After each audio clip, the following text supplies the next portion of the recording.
प्यारे बच्चों, आज एक बार फिर सभी हिंदी प्रेमियों का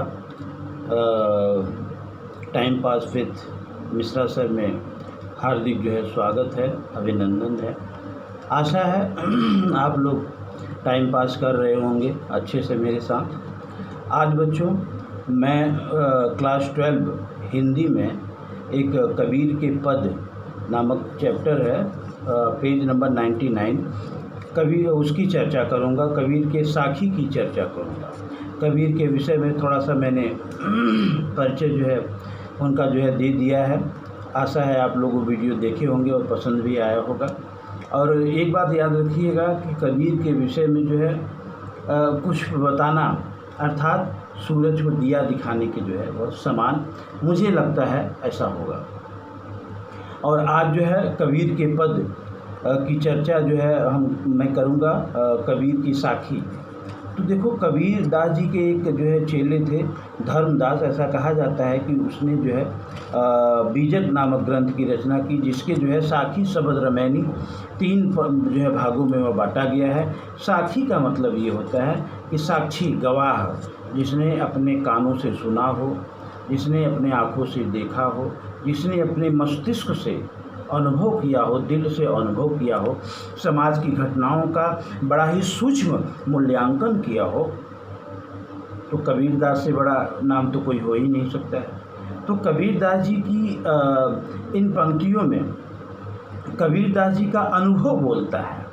और ज़्यादा वीडियो को लंबा नहीं करूँगा। कहने का मतलब ये है कि मैं कबीर की साखी में 3-4 पदों की चर्चा करूँगा। और जो पद मुझे ऐसा लगता है कि जो पद मुझे आपको पहले समझा देना चाहिए या बता देना चाहिए। तो पहला पद है, मैं मुद्दे पर आता हूँ। पहला पद है, ज्ञान प्रकाश्या गुरु मिल्या, सो जिन बिसर जाय, जब गोविंद कृपा करी तब गुरु मिलिया आए। प्रस्तुत पंक्ति में कबीरदास जी गुरु के महत्व को प्रदर्शित करते हुए कहते हैं कि, और उससे पहले एक बात हमें बहुत ही अच्छे से समझने की ज़रूरत है कि अंधकार की तुलना वह अज्ञानता से की गई है, और प्रकाश की तुलना वह ज्ञान की तुलना प्रकाश की तुलना वह ज्ञान से की गई है। कबीरदास जी कहते हैं कि ज्ञान को, हमारे दिल से अंधकार रूपी अज्ञानता को दूर करने वाले जो गुरु मिले हैं, जिनकी कृपा से हमारे हृदय में, हमारे मन में, हमारे जीवन में जो अज्ञानता का अंधकार था वह दूर होकर के ज्ञान का प्रकाश हमारे हृदय में वह समा गया, मन मस्तिष्क में समा गया। कबीरदास जी आगे कहते हैं कि हमें जब जिस क्षण ऐसे गुरु की प्राप्ति हुई, उस क्षण को हमें इतनी आसानी से कभी भी भूलना नहीं चाहिए। क्यों? दूसरी पंक्ति में बोल देते हैं कबीरदास जी कि जब गोविंद कृपा करी तब गुरु मिले आए। तो हे हिंदी प्रेमियों, हे बच्चों, जब परमात्मा की कृपा होती है, जब ऊपर वाले की कृपा होती है, जब रब की कृपा होती है, तब हमारे जीवन में ऐसे हम सच्चे गुरु की प्राप्ति कर सकते हैं। तो कहने का भाव ये है, मेरे शब्दों में समझने का प्रयास करो, कि कबीरदास जी गुरु के महत्व को प्रदर्शित करते हुए कहते हैं कि ज्ञान को, माने ज्ञान रूपी प्रकाश से हमारे जीवन को प्रकाशित करने वाले गुरु, जिस क्षण ऐसे गुरु की हमें प्राप्ति हुई थी, उस क्षण को हमें कभी भी इतनी आसानी से भूलना नहीं चाहिए। क्यों?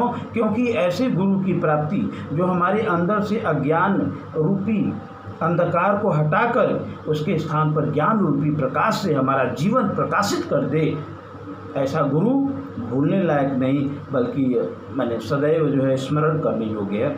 आशा है आपको समझ में आ गया होगा। अब ये कबीर की साखी में पहला पद था। मैं इसके बाद आपको बताऊंगा, लेकिन आज मुझे लगता है कि बीच से आपको 1-2 पद मैं बताऊंगा। जब मैं था तब हरि नहीं, दूसरे पद में कबीरदास जी कहते हैं कि जब मैं था तब हरि नहीं, अब हरि हैं मैं नाही, प्रेम गली अतिसा करी, जामे दो न समाही। प्यारे बच्चों, प्रस्तुत पदों में कबीरदास जी एक माने ईश्वर और ये अहंकार, ये दोनों में जो है पड़ती नहीं है। जहाँ अहंकार है वहाँ ईश्वर का वास जो है हो ही नहीं सकता है, परमात्मा का वास जो है हो ही नहीं सकता है। और जहाँ अहंकार नहीं है और अहंकार नहीं है अर्थात जहाँ प्रेम है, तो जहाँ प्रेम है वहाँ सर्वशक्तिमान ईश्वर है। तो मुद्दे पे आते हैं। कबीरदास जी कहते हैं, जब मैं था तब हरि नहीं। मैं माने अहंकार। जब हमारे अंदर अहंकार होता है अर्थात प्रेम की अनुपस्थिति होती है, तब हमारे अंदर ईश्वर का वास कभी भी नहीं हो सकता है। कितना भी पूजा पाठ कर लो या कुछ भी कर लो, ये केवल जो है वह दिखावे में जो है दिखावे की श्रेणी में आएगा। ईश्वर मात्र और मात्र कबीरदास जी के अनुसार प्रेम में वास करते हैं। वह प्रेम किसी भी तरह का हो सकता है। गरीबों से प्रेम करो, जानवरों से प्रेम करो, प्रकृति से प्रेम करो, स्वयं से प्रेम करो। आप जो कर्म करते हैं, सत्कर्म करते हैं, उससे प्रेम करो। और एक विद्यार्थी के रूप में आप जो है एक माँ सरस्वती से प्रेम करो। प्रेम अगर सही तरीके से किया जाए तो वह जो है आपको जो है उच्चतम श्रेणी नहीं, सर्वोच्चतम श्रेणी तक आप जो है पहुँच सकते हैं। खैर कबीर, हाँ ठीक है। अब हरि हैं मैं ना है, अर्थात अब जो है मेरे अंदर जो है अहंकार हट गया, अब मेरे अंदर ईश्वर है, अब हरि हैं मेरे। अब हे जो है माने अब मेरे हृदय में जो है ईश्वर का वास है, मैं ना ही। अहंकार अब नहीं है। अर्थात जब आपके अंदर ईश्वर का वास हो जाएगा तो अहंकार नहीं रहेगा। क्यों भैया? एक हृदय में, एक मन मस्तिष्क में दो आदमी नहीं रह सकते। क्यों? दूसरी पंक्ति में कबीरदास जी कहते हैं, प्रेम गली अति साकरी जामे दो न समाए। कबीरदास जी के अनुसार कि प्रेम की जो गली जो है ना वो बहुत सांकरी है, बहुत ही माने सकरी है। उसमें दो लोग जो है एक साथ नहीं जा सकते हैं, नहीं रह सकते हैं। तो अहंकार और ईश्वर का वास जो है, दोनों का वास जो है वह एक स्थान पर रहना नामुमकिन है। अगर हमारे अंदर ईश्वर का वास है तो हम अहंकारी हो ही नहीं सकते बच्चों। और अगर हम अहंकारी हैं तो हमारे अंदर जो है ईश्वर का वास हो ही नहीं सकता, चाहे कितना भी दिखावा करें।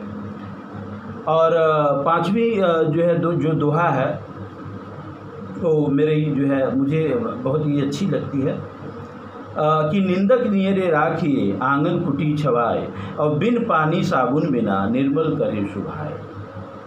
बच्चों, अगर आपकी कोई बुराई कर दे, हमारी बुराई कोई कर दे, तो स्वाभाविक जो है मनुष्य का ये स्वभाव होता है कि वह क्रोधित हो जाएगा और अपने बुराई करने वाले के खिलाफ जो है उसे मारने के लिए या उसके कर्मों की सज़ा देने के लिए जो है वह तत्पर हो जाएगा। लेकिन कबीरदास जी, चूँकि कबीरदास जी की उल्टी वाणी और बरसत कंबल भीजत पानी, कबीरदास जी हमेशा आप समझ रहे हैं कि उल्टे ही थे। लेकिन उनकी उल्टे इसलिए थे, जहाँ तक मुझे लगता है, कि लोग उनकी बातों को समझ नहीं पाते थे। नहीं, कबीर जो है रहस्यवाद के सबसे बड़े संत कवि माने जाते हैं। संत पहले, कवि बाद। और याद रखो बच्चों, कबीर की अगर इस दोहे से तुलना की जाए, कबीरदास जी के अनुसार कि निंदक नियरे राखिए आंगन कुटी छवाए। कबीरदास जी कहते हैं कि जो हमारी बुराई करे, जो हमारे अंदर छिपे हुए दोषों को बताए, उसे जो है हमें जो है हमेशा अपने पास रखना चाहिए। और अगर संभव हो सके तो अपने हृदय रूपी आंगन में एक छोटी सी कुटी छवा करके उस कुटी में जो है अपने निंदक को, अपने बुराई करने वाले को रखिए। कहने का भाव ये है कि जो आपकी सच्ची बुराई करे, सच में आपके दोषों को बताए, उसे जो है मारिए मत बल्कि पुरस्कृत कीजिए, उसे जो है सच्चा मित्र समझिए, उसे सदैव अपने पास रखिए। क्यों? बिन पानी साबुन बिना निर्मल करे शुभाए। आप समझ रहे हैं कि अगर हमारा हृदय गंदा, हमारे शरीर गंदा हो जाता है तो साबुन पानी से हम मलते हैं ताकि हमारे शरीर की गंदगी जो है दूर हो जाए, स्वच्छ रहे, हमारा शरीर जो है एकदम टन रहे।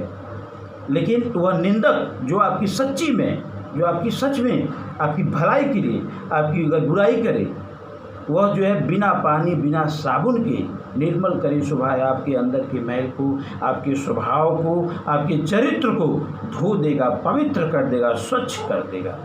इसलिए बच्चों, बुराई करने वाले को कभी भी जो है अपना शत्रु जो है नहीं मानना चाहिए। लेकिन हाँ, अगर वह बुराई आपकी भलाई के लिए है तब तो उसको पास रखिए। लेकिन अगर आपको झूठ मूठ में बदनाम किया जा रहा है तो फिर भाई और बात है। लेकिन फिर भी कबीर जो है इन दोहों के माध्यम से मैं जो है कबीर को जो है और इस समाज को जो है एक जो है आप लोग जो है एक संदेश देना ये चाहिए आपको कि हम सब जो है एक हैं।